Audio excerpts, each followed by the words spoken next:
జీవితంలో సంకటహర చతుర్థి అనేటటువంటిది చేసుకుని తీరాలి.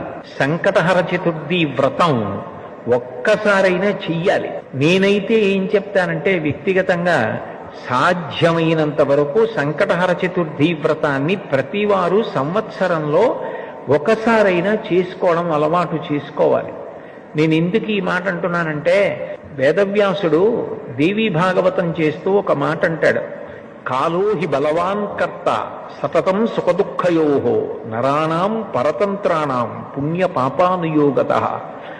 భగవంతుడు మనకొక సుఖాన్ని ఇస్తే మన పుణ్యాన్ని అడ్డుపెట్టిస్తాడు, మనకి దుఃఖాన్ని ఇస్తే మనం చేసిన పాపాన్ని అడ్డుపెట్టిస్తాడు. నేను చేసిన పుణ్యమేదో నాకేం తెలుసు, నేను చేసిన పాపమేదో నాకేం తెలుసు, అనుభవంలోకి వచ్చేశాక తెలుస్తుంది.